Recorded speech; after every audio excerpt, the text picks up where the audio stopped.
Hello, how's everybody today? Hey, this is Sean again.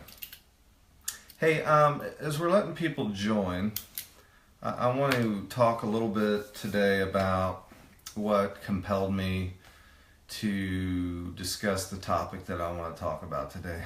And basically, my question that I posed was, hey, have you ever felt, not so thin?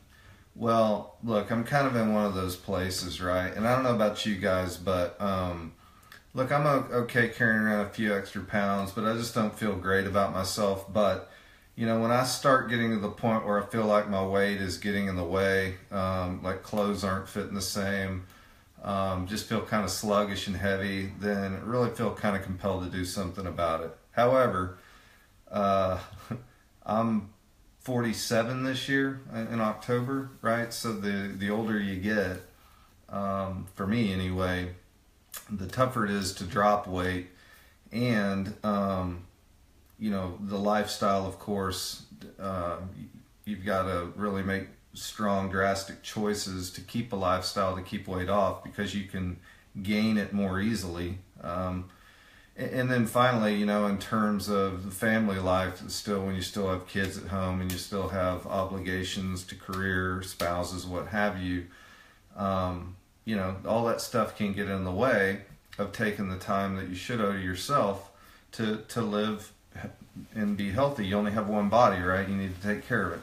So look, here's what I don't want to do. I don't want to be that guy on Facebook that you're going to see me in the mirror and flexing and showing you my buns of steel and all that good stuff. And hey, look, I'm not judging anybody that does that, right? Whatever it is that motivates them and keeps them going, that's fantastic. That's just not me.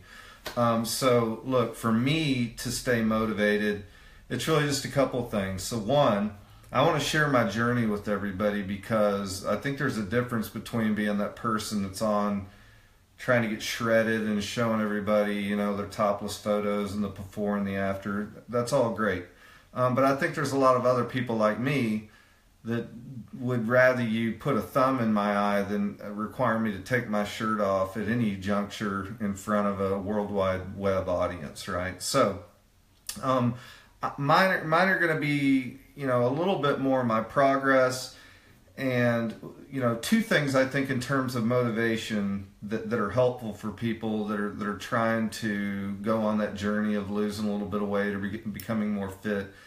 And look, I think I was on here just a couple of weeks back talking about how I did want to try to be more healthy. And guys, it was boom splat, right? Fired out of the cannon, a foot in front of the cannon, on the ground, face plant. That was me. So I'm trying to get a do-over here, and I'm trying to, I guess, deploy some things that I think can be helpful for me, and hopefully for anybody else that's been in the same situation as me. If maybe you can borrow some of these things that I'm doing, and that could be of value for you if you choose to go on this journey, then I've accomplished what I set out to do. So the first thing, and I'm doing it right now, is kind of making a public decree, saying what I plan to do, and hopefully having you guys as the public hold me accountable, because I think there's a few things as embarrassing as going, hey, I'm going to go do this, and you tell a lot of people and then you don't follow through on it. You kind of look like a schmuck.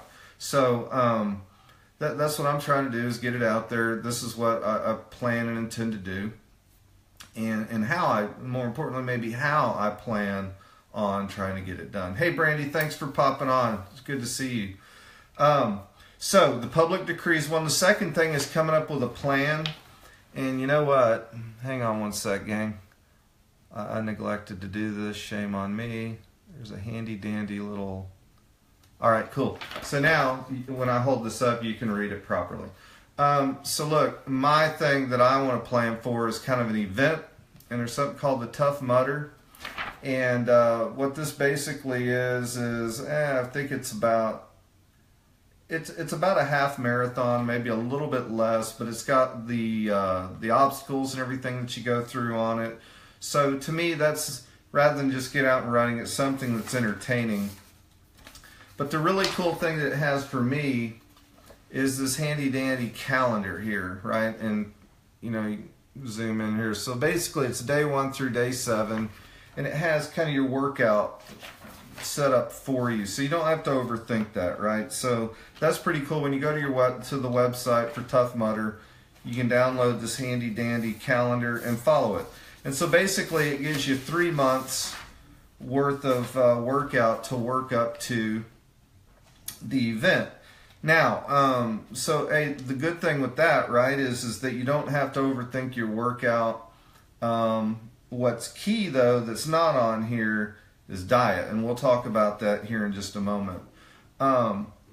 So when I think about my derailers, I get this grand scheme in my head, and I want to go out and I want to make it happen, and I've got that little voice inside my head, and damn that little voice inside my head. I wish sometimes that little voice worked for me a little bit more rather than against me the way it does.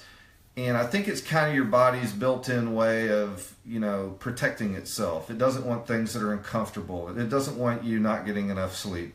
It doesn't want you feeling like you're starving it, right? So it sends you these very well-intended messages, but we've conditioned that voice. We've spoiled it, I think, with our lifestyles. When you think about primitive man who didn't know where their next meal was coming from, then storing away that fat made a great deal of sense, right? But modern day man, that you've tricked your body doesn't know where your next yogurt is coming from or your next pizza, so it starts storing away fat that way. Our bodies most of us don't know what in the world that might look like to miss a meal, right? So anyway, it's how do you condition that voice to start working positively for you instead of actively against you. And so for me, sleep is a big one.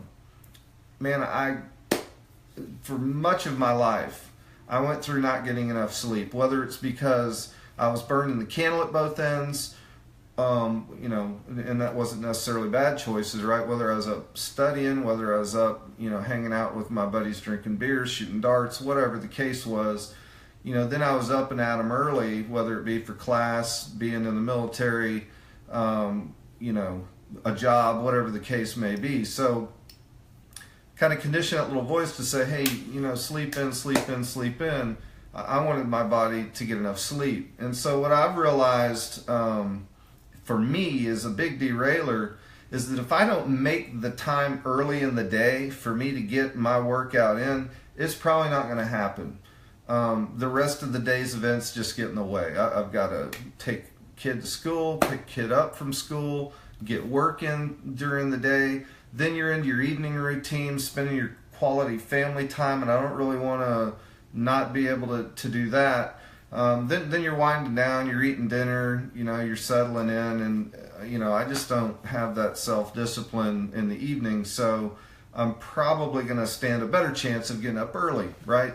So I know in order to get up early, I need to get to bed a little bit earlier. So what I'm doing for that is, I've got something that I've discovered that's helping me sleep more soundly, right? So it's not even getting to sleep, but it's the quality of sleep. So if I'm only going to get 6 hours or 7 hours of sleep versus 8 or 9 that's recommended, then at least if I can get more quality sleep, then I'm going to be better served in terms of my energy level getting up in the morning. All right, so the next thing I need to do, I set 2 alarms for myself.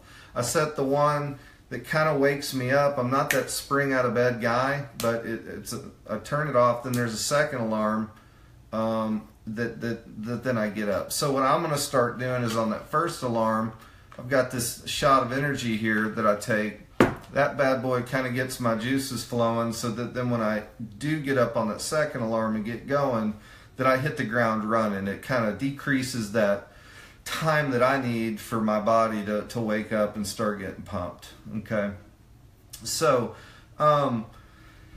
the other derailer for me, right, and many of you have probably done this, but if you ever start working out, haven't worked out before, or you go back to working out, you try to go back too quickly, you try to go back too ferociously, and you start tearing down that muscle, and your body creates these lactic acids, right, to help with the rebuild and recovery process, and it creates a great deal of stiffness and pain. And it's rarely the day that you work out. It's not the first day usually, but it's usually about that second day after the first workout that you can barely move, right? And so I've got something that I've been using for that as well. It works phenomenally. Matter of fact, this was the first product that I used that I'd gone back to the gym too quickly and I could barely move my arms, and I took that, and like within 10 minutes there was relief. And I was like, okay, that's a patent that product has for liposome delivery of it, so it's at the cellular level, and it kind of blew my mind. So anyway, that really turned me on to this list of products here. So that is a derailer for me, is when I start hurting, I don't want to lose momentum. So if I've got that recovery product, then I'm going to recover more quickly, more appropriately, and then I can kind of keep with my routine. So don't want to get knocked off my routine. And then finally, we talked about diet. Okay, this is where that other little voice is in my head. And I don't know why my little voice in my head thinks that for some reason we're going to starve to death. But my little voice in my head craves starch, salty snacks, right? Or even protein type salty snacks. So I've been told that tells me that there's things that are deficient in my diet. So when you have cravings, right? If you crave sugary type things, or if you crave salty type things, or whatever the case may be, all that is your body's internal voice telling you that you're deplete of certain vitamins or minerals in your ordinary diet that your body's kind of yearning for. Excuse me. My body just now told me that I was yearning caffeine. Subtle collegiate message. So with that, look, I don't want to make this discussion about diet, right? I'll always recommend that people consult a nutritionist or a dietitian of some sort, to complement their body type, what body type they're trying to develop, whether it's lean, athletic, to somebody that wants to swim or run long distances, more of an endurance type. And then there's other people that want more explosive, more powerful body types, more weightlifting, that type of workout. So your diet's key in helping you do that. But what I can tell you is that when you start eating a certain way, then like me, I'm trying to eat high protein, low fat, low carb diets. I just want to make darn sure that whatever I am putting into my body, that I am still getting the appropriate vitamins, minerals, and nutrients that my body needs, right? So I've got a multivitamin from the same line of products here that I'm taking that gives me 100% of every product or every vitamin and mineral that my body needs. And a lot of people don't think about minerals. They talk about vitamins a great deal, but the minerals are key because our soil is so replete of the appropriate minerals because we've been tilling and farming the same soil over and over and over, that those minerals that we would ordinarily get out of those out of the soil up through the plants and vegetables, or and then the animals are eating those same plants and vegetables if you're a meat eater. We've been losing those in our diets, right? So the other thing is to try to eat as wholesome foods as you can. So I'm really going to do my best. I'm not perfect, but I don't want to eat a lot of additives and preservatives in my food, right? So if I can have wholesome food, do my best to avoid any type of steroid injections into the meat. When you think about something that comes out of a box, that's typically a no-no. So Hamburger Helper might not be helping my hamburger help me set myself free, whatever the jingle is. It's kind of a creepy little glove too. If that's not a deterrent not to eat Hamburger Helper, I don't know what is. My beloved macaroni and cheese, right? Whatever this mystery golden goodness is in the aluminum pack in the Kraft macaroni and cheese, probably a no-no. So for me, looking at 3 meals. Hey Kim, how are you? Thanks for joining. I'm talking about how I'm trying to stay motivated for weight loss here.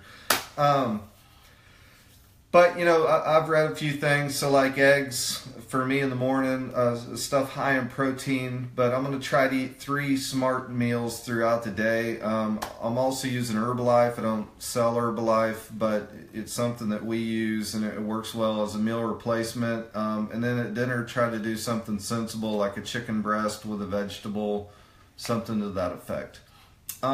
So that's really all I have. I'm gonna be that guy. I will post my progress and my failures, and maybe try to do this like a bit of an online diary. Hopefully you guys can keep me motivated. Hopefully some of you will be compelled or energized by what I'm putting out there, and try to go on that journey yourselves. I'll do everything that I can to help you with that. Any of those products that I'm using, if you have any interest in those, see me about them. They really do make a big difference, particularly with that liposome delivery that I'm talking about. But other than that, that's really all I have. I've got to get on here and choose a location. That'll be kind of a treat for me for this Tough Mudder. I don't know which event that I want to go to, but hopefully that'll be a bit of a carrot dangling at the end, that I can treat myself to a road trip to go to one of the places not so local, and enjoy a couple of days surrounding the event. Laura Longo is somebody that I follow online that really inspired me. She did the Boston Marathon this year, and kudos to her. Heard it went well. So Laura, fantastic job with that.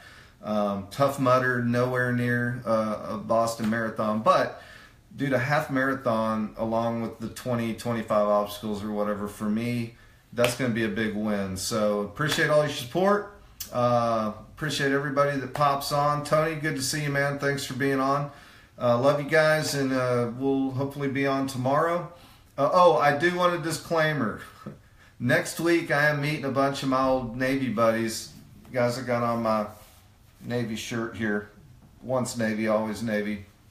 I will be meeting those guys out in Virginia for a reunion. What are we looking at here? About 20 years out now? Good heavens. I'm probably going to break a few rules while I'm out there, right? So I'm going to do my best to do what I can this week to kind of live by my new vibe. Understanding that next week it's probably going to come off the rails a little bit, but whenever I return, I'm going to hit that pretty hard. So, Donise, thanks for joining. Good to see you. But anyway, so that's all for me. If you have any questions, again, as I said, about the product that I'm using or the Tough Mudder, give me a shout out. Got a lot of information. And Tony. It's terrible. Pay no attention to Tony, ladies and gentlemen. It's old humor. Tony, was your dad like an army guy or something? I'm not sure. I know you kind of grew up with flat tops and stuff. I wasn't sure. Anyway, guys, have a great rest of your week. Thanks for popping on, as always, and we will talk to you soon. Take care.